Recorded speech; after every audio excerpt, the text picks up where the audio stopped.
पे हाथ रख के बोलिए बात। मतलब भगवान से तो डरो कम से कम। 29.5 ठीक ठीक लगा ठीक ठीक Sorry, you were asking. Yeah, so there's a saying that when you're playing Osho, so I think it comes with a lot of responsibility. Of course, it's what exactly was that when director narrated you that it is going to be on the lines of young Osho in 20s or 30s, as you say. For the character, so I play Veer in the film, and Vikas sir ने मुझे although पूरा brief दिया था, but he ended the entire brief by saying that I want you to basically think of this character as someone like Osho. अगर वो अपने spiritual path पे नहीं जाते तो उनकी जिंदगी थोड़ी कैसी होती, क्या होती, उनके नजरिए क्या होते, एक modern setup में वो कैसे जीते. Which was a very interesting thought because I had never looked at a character or a character study from that lens. So I felt, okay, this would be interesting to play a character like that. And I think usi ke baad I was like, yes, this is a great opportunity for me to explore a character like that and bring him on board. फिर ये character film में क्या क्या करता है वो आप 6 मार्च को देखेंगे. Very nice. Very Osho of him. क्या बात है. Osho अगर spiritual नहीं होता, I think the seed of thought needs a round of applause. Vikas sir क्या बात है. मैं चाहूँगा इस पे थोड़ा सा प्रकाश डालें. Osho without spirituality. वाह. So यार ये मतलब एक रेफरेंस है. हम लोग रेफरेंस देते हैं ताकि हम समझा पाए एक्टर को कि हम क्या सोच रहे हैं. ओके, आवाज आ रही है ना सब?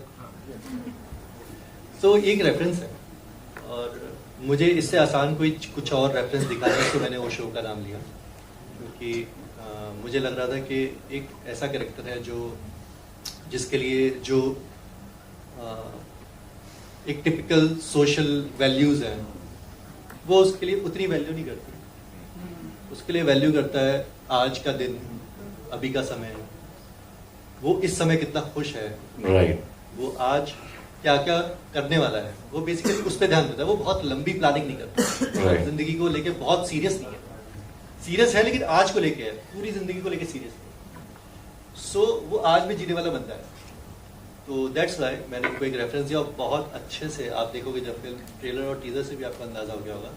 बट वीर मतलब ओशो शायद होते तो कहते ही सर ओशो का पता नहीं अगर शीला जी को देखने के बाद कहेंगे वाइल्ड प्रणय. मतलब इन्होंने मैं एक चीज जोड़ना चाहता हूँ यहाँ पे कि प्रणय ने वीर के कैरेक्टर को जो साइलेंस दिया है, जो स्टे दिया है, वो जैसा मैं सोच रहा था उससे कहीं ज्यादा खूबसूरत है.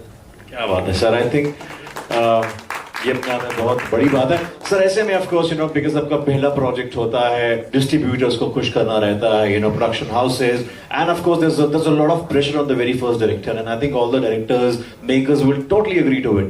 But helming a film with not really a new star cast, but again not the big Hindi. So sir मैं सवाल मेरा यही है कि जब एक पहला प्रोजेक्ट होता है तो कई बार सराउंडिंग से प्रेशर आता है कि सर बड़े स्टार्स को ले सकते हैं तो ये होगा तो फिल्म बिकेगी. बहुत सारे प्रेशर एज अ निर्माता, एज अ फिल्म मेकर, एक फिल्म मेकर के माइंड में रहते हैं. बट ऐसे में आपने एक रिस्क लिया. ऑफ कोर्स हमने चारों को देखा है पहले, बट नॉट लाइक द ए-लिस्टर्स. सो ऐसे में जब आपको कहा गया कि सर बड़े स्टार्स को ले सकते हैं, तब आपका रिएक्शन क्या था? And why Jatin, why Madhurima and why Pranay?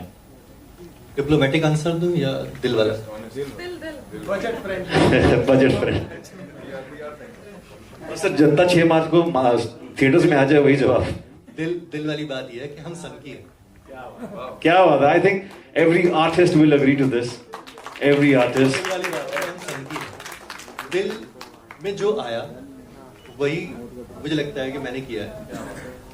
और बहुत जैसे वीर का कैरेक्टर है, वो बहुत ज्यादा नफा नुकसान नहीं सोचता है, वो जिंदगी सोचता है. तो मैंने भी जिंदगी सोची है और मैंने कोशिश की है इस फिल्म को एक लाइफ देने की, एक जिंदगी देने की. शायद आप तक वो पहुंच पाए वाइब्रेशन, शायद आप उसे महसूस कर पाए. क्या बात. बहुत खूब. And I really hope sir कि आपकी इस फिल्म से जो ट्रेंड्स हैं कहीं ना कहीं वो भी चेंज हो. ना we can also see that trends in the film industry are also kind of changing with such young makers, breaking the monotony and having your own parts. On that note sir, जब आप director हैं, आप इस film के writer भी हैं और editor भी हैं, तो जब राइटर एक फिल्म लिखता है सो कहीं ना कहीं अपनी छवि, अपनी जो पर्सनल लाइफ होता है उसके भी कुछ किस्से शेयर करता है, और ये लव ट्रायंगल है। तो सर आपने इसमें अपनी लाइफ से क्या क्या निकाल के डाला है, अगर आप बताना चाहेंगे तो? देखिए, पैसे तो वही खर्च होते हैं जो हमारे बैंक में है, तो वही शेयर होगा जो हमारा एक्सपीरियंस है। सो या मैं और मेरा दोस्त है अमल सिंह, वो अभी यहाँ पर है नहीं यहाँ पर है, तो हम लोगों ने मिलकर फिल्म लिखी है। और हाँ, हम लोगों ने ऑब्वियसली अपनी अपनी लाइफ एक्सपीरियंसेस आते ही हैं जब हम कुछ भी लिखेंगे, बनाएंगे, चाहे वो पेंटिंग हो, चाहे वो कुछ भी हो, कोई भी आर्ट फॉर्म हो, वो आपके अपने एक्सपीरियंसेस उसमें आते ही आते हैं। सो या इसमें भी आए। और जो मुझे जानने वाले लोग हैं, जो मेरे दोस्त हैं, जो मेरी फैमिली है, वो तो ये फिल्म देख के समझ जाएगी कि कौन कौन से एक्सपीरियंसेस इस पर डाले। ठीक है। और बाकी मैं चाहता हूँ कि आप सब फिल्म को फिल्म की तरह देखें। मेरे एक्सपीरियंसेस तो ठीक है, आप सबके एक्सपीरियंसेस ही मेरे एक्सपीरियंस। हम लोग एक जैसी जिंदगी ही जीते हैं लगभग, हमारे रिश्ते एक ही जैसे होते हैं, बहुत रिलेटेबल होती हैं चीजें। सो या ये फिल्म भी हाँ ठीक है, अपने एक्सपीरियंसेस से लिखी है, बट ये आप सबके एक्सपीरियंस है। सर आपके एक्सपीरियंसेस भी बैठे हैं यहाँ पे कहीं? ओके, या and Jatin, Madhurima, before we have the media Q&A, कुछ ऐसे किस्से शेयर करना चाहेंगे? एंड जब ये किरदार आपको दिया गया था, when you know it was narrated to you, what was in your mind? Because ये मुझे लगता है कि अब तक का आपका बहुत ही एक अलग तरह का किरदार है। Jatin, so what do you have to say? Mike. I just want to thank विजय, विकास भाई और मेरा एक कॉमन फ्रेंड है विजय। तो विजय जी ने इनको रिकमेंड किया था जब ये स्क्रिप्ट लेके घूम रहे थे, उन्होंने कहा कि यार उसको ट्राई कर लो। तो इनका भी यही सवाल होगा, यार वो तो बड़ा खूंखार और वो सब रोल करता है, तो उसको कैसे मैं लवर बॉय कैसे बना दूं? तो विजय जी ने क्या कहा था आपको वो बता दो सबको। तो ये बड़ा इंटरेस्टिंग जवाब आने वाला है। यही तो टाइम आपको मौका दिया। On the spot live writing हो रही है। यार विजय ने एक बात बोली थी, मैंने एक शॉर्ट फिल्म बनाई थी काफी टाइम पहले, तो उसमें विजय लीड थे। तो विजय खुद बोलते थे, यार मैं इस कैरेक्टर में ना फिट नहीं हूँ, मैं ये रोमांटिक कैरेक्टर और मैं रोमांटिक कहीं से लगता नहीं, मैं लगता हूँ गुंडा, मुझे क्यों दे रहा है ये रोल? तो मैंने उसको एक बात बोली थी, मैंने क्यों गुंडे क्या प्यार नहीं कर सकते? गुंडों के पास क्या दिल नहीं होता? सो वो गुंडा वाला जो उसकी पर्सनालिटी थी वो उसमें से रिमूव कर दी। जैसे ही रिमूव करी तो वो आप शॉर्ट फिल्म पे भी देखिएगा यूट्यूब। क्या बात है, वो कितना लवेबल है। सर मुझे भी पोस्टर निकलने के बाद मुझे लोगों ने यही बोला कि बंटी टीना के साथ क्या कर रही है, सबने यही बोला मुझे। सो गुंडा भी कर सकता है, गुंडा बिल्कुल प्यार कर सकता है। खैर मैंने कभी अपने आप को वैसे कैटेगराइज किया नहीं है, बट हाँ मुझे बहुत क्या सवाल याद आया। सवाल ये था कि ये जो किरदार आपको दिया गया था, आपने बहुत डिफरेंट कैरेक्टर्स प्ले किए, जैसे कि आपने पोर्ट्रे किया गुंडा या यू नो बंटी या डार्क सेवन वाइज और बहुत सारे तमाम किरदार, तो ये बहुत डिफरेंट था। एज अ रोमांटिक बॉय मुझे लगता है कि शायद ये आपका पहला एक ऐसा जॉनरा है that you are playing. Basically authoritative roles होते हैं वो भी हैं, तो इसमें यही खास बात थी कि वो बहुत सबमिसिव है ये कैरेक्टर, और मैं कभी उस तरह से अपने आप को मतलब कई मौके ऐसे रहे हैं जब आप वल्नरेबल होते हो, बट इस कैरेक्टर की एक अपनी तासीर थी जो मुझे बार बार खींच रही थी। और उस सबके ऊपर जिस तरह से विकास से जब मैं मिला और विकास ने मुझे नरेट करी ये स्क्रिप्ट और इसकी हंसी जो है विकास की, मैं वहीं पर सोल्ड आउट हो गया। मैंने कहा यार मैं कर रहा हूँ फिल्म आपके साथ, कोई प्रॉब्लम ही नहीं है। हंसी में ऐसा आई मीन जैसे स्माइल करते हैं सर, या मतलब जैसे वो स्माइल करते हैं वाकई, मतलब बहुत जिंदा दिल आदमी है विकास। आप इससे मिलते हैं, आप इससे रोज बात करेंगे, कभी आपको ऐसा नहीं लगेगा कि यार मैं थक गया हूं बात करके या मुझे कुछ नहीं है, क्यों फोन कर रहा है। हमेशा बात का सुर एकदम सॉफ्ट और एकदम ऐसा एनर्जी कि आपका मन करता है बार बार उस बंदे से बात करने का। तो हमको कभी बात थोड़ी इधर उधर करनी हो तो हम पूछते हैं मौसम कैसा है, तो इसका मतलब कोड वर्ड है हमारा क्या, बात तो यहीं पर खत्म। ओके मौसम वेरी नाइस, तो बहुत बढ़िया। मौसम सर, मौसम आगे बढ़े। मौसम पूछ रहे हैं, बट सर ये कमाल की बात है, भगवान सबको ऐसे एक्टर्स और सबको ऐसे डायरेक्टर्स और प्रोड्यूसर्स दे, और उसके लिए फिल्म बनाई है। फिल्म के बारे में कुछ ज्यादा नहीं कहूंगा, लेकिन हाँ एक मॉडर्न टेक है लव, इमोशन, रिलेशनशिप के बारे में, जो कि आज बहुत जरूरी है। जिस तरह की फास्ट जिंदगी में हम जी रहे हैं, जहाँ पे एज दी को स्टार मेरी को एक्टर ने भी कहा स्वाइप कल्चर है, तो उसमें कितना ज़रूरी है to just understand the importance of person relationship, और उसी को डील करती हुई फिल्म है कि किसी चीज़ को पाने के लिए हम कितना भागते हैं, दौड़ते हैं, और जब उसको पा लेते हैं तो फिर क्यों रिलैक्स हो जाते हैं। तो वहाँ से फिल्म उत्पन्न होती है, वहाँ से इसका बीज है कि वो जो आराम आ जाता है, और फिर जब वही चीज़ जिसको इतनी शिद्दत, इतने जद्दोजहद से प्राप्त किया, पाया, वो हाथ से निकल जाती है, तो फिर वो तकलीफ होनी शुरू हो जाती है। क्यों?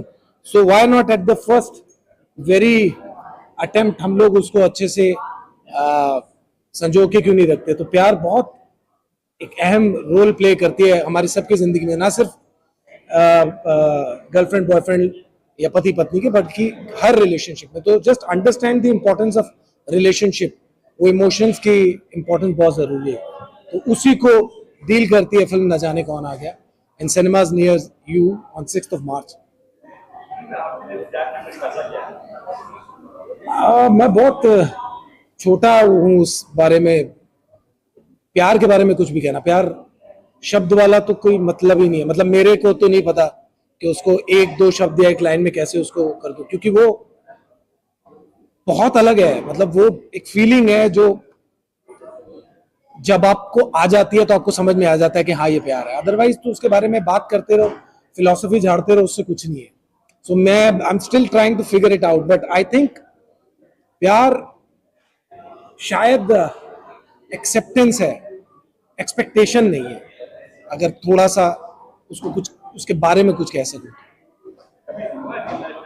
क्यों नहीं हुआ? किसको नहीं होता है? हर किसी को होता है।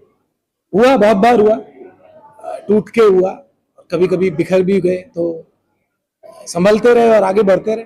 क्योंकि किसी को बांध लेना, किसी को पकड़ के रखना, उसमें कुछ नहीं होता। It's just about let it go, जाने दो।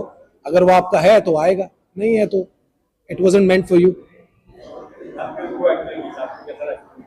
बहुत खूबसूरत, बोथ प्रणय मधुरिमा दोनों बहुत अच्छे एक्टर्स हैं, और अपने अपने जो भी उन्होंने पास्ट में काम किया, बहुत खूबसूरत काम किया है। और इस फिल्म में भी बहुत प्यारा काम है उनका, और सपोर्ट जो चाहिए थी इस कैरेक्टर को प्ले करने के लिए, वो मुझे इन दोनों से मिली। और इसीलिए वो केमिस्ट्री जब आप देखेंगे फिल्म में तो वो देखने को मिलेगी अच्छे से आपको कि कितना कॉम्प्लीमेंट कर रहे हैं एक दूसरे को तीनों एक्टर्स। इनफैक्ट और भी जो कास्ट है हमारी। सॉरी, लड़कियां क्या लड़के क्या सभी उसी उसमें है, जोन में। अब लेकिन वही है कि वो उसकी वजह क्या है, उसको भी हम क्वेश्चन करेंगे अपनी फिल्म में, उस पर भी बात करेंगे कि क्यों होता है। जो हमारा एक वर्जन है, जो हमने समझा है, जो हमने कहना चाहा है, जो कि मोटा माटी आजकल जो है उसको लेके चलता है।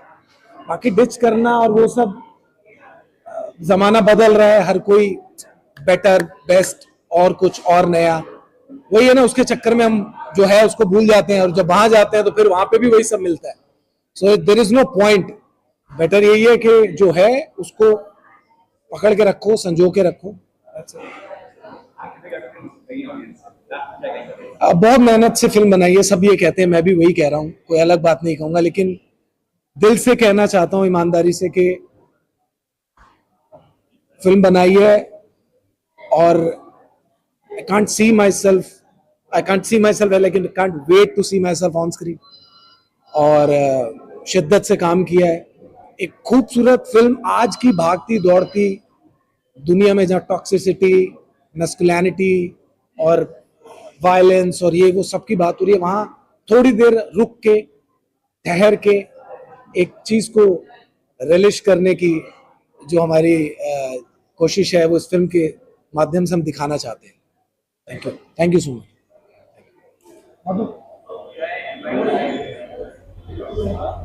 Take on relationships, modern take on the ideology behind love. मेरे लिए प्यार के मायने और मतलब कुछ और हो सकता है, इनके लिए कुछ और हो सकता है, and that's basically what the story is somewhere loosely touching. So ना जाने कौन आ गया is basically the anticipation of what this will do to our lives. Yeah. So that And is what comes next, you know, in your life. Real life में character से पूछ रहे हैं। मुझे लगता है जहाँ पे भी या जो भी इंसान आपको बहुत सेफ फील करा सकता है, कंफर्टेबल फील करा सकता है and accepts you for who you are, for me that is the purest form of love. मेरा वैसे नाम प्रणय है एंड प्रणय संस्कृत शब्द है जिसका मतलब ही प्योरेस्ट फॉर्म ऑफ लव होता है. तो आई फील लाइक जिस भी इंसान के साथ है या जो भी आपको इंसान महसूस कराता है, आपको उसकी बातें याद नहीं रहती, आपको बस ये याद रह जाता है how that person made you feel. So for me, whoever, I mean, because I'm married, so if someone, your partner, makes you feel safe, loved, and accepted, for me, that liberation is the meaning of love. मेरे लिए मैं कहूँगी, मैं अभी भी ढूंढ रही हूँ कि उसका मतलब क्या है. मैं अपनी मम्मी पापा में देखती हूँ, मैं अपने ग्रैंड पेरेंट्स में देखती हूँ, मैं अपने से छोटे लोगों में देखती हूँ. आई थिंक प्यार एक ऐसी चीज़ है जो ग्रो करती है एज यू ग्रो ओल्डर, उसका मतलब बदलता है. बट आई थिंक ओवरआर्चिंगली जब आप किसी के लिए अनकंडीशनल केयर, सेल्फलेसनेस दिखाते हो एंड बुरे से बुरे वक्त में जब जिनका साथ दिखाते हो, आई थिंक वो भी एक फॉर्म ऑफ प्यार ही है. तो वो मेरे लिए बहुत ज़्यादा मायने रखता है. सो या I'd like to believe that for the rest of my life as well. मेरा सर, मैं वीर चौहान है मेरे कैरेक्टर का नाम फिल्म में. ये भीमताल में रहते हैं, कैफे चलाते हैं, बच्चों को पढ़ाते हैं जो अंडर प्रिविलेज्ड हैं, और लिव्स इन द नाउ. ये ज्यादा फ्यूचर के बारे में नहीं सोचते, ना ज्यादा पास्ट में रहते हैं. मैंने कुछ देर पहले ही बताया था that he is someone who probably अगर ओशो अपने स्पिरिचुअल पाथ पे नहीं जाते then how he would have been in his normal day to day life. आप देखेंगे पहाड़ में भी इसलिए रहते हैं बिकॉज अंदर तो है स्पिरिचुअल एस्पेक्ट, लेकिन शहरों में नहीं जाना, उस कॉम्प्लेक्सिटी में नहीं फंसना. तो उस हिसाब से ये कैरेक्टर बहुत ही सुलझा हुआ है, लाइफ को बहुत सिंपल लेंस से देखता है and is true to whatever he is feeling and that's what you will see in the film. तो मेरे कैरेक्टर का नाम टीना है. वो भी भीमताल में बेस्ड है. She is a simple girl, she is ambitious, वो इन्फ्लुएंसर का काम करती हैं, very creative, she is a painter. उसके बहुत इमेजिनरी वर्ल्ड में रहती है. She paints, she is happy, she is the kind of person जो किसी भी रूम में आके लाइट अप कर देती है रूम को. Not like me, but I think yeah, someone who walks into a room and lights up the whole room. I think she's the light of Kaushal's life as well. And even though her thought process is simple and but she yet goes through her set of complexities in the journey of love, and how she meets her different side also, and the fact that not everyone is going through the same journey and the same path and the same qualities that you're supposed to have all your life. तो वो भी अपने आप को discover ही कर रही है इस पूरे प्रोसेस में.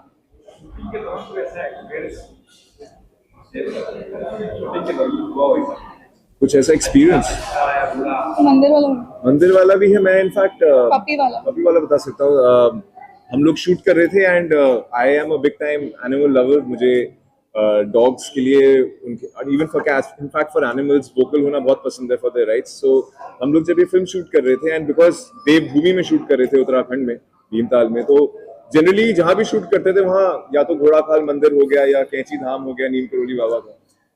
तो we felt very blessed to be there in the surrounding, and while shooting हमारे पास एक पपी आया था just out of nowhere जंगल में, और बहुत ही leopard infested एरिया था वो.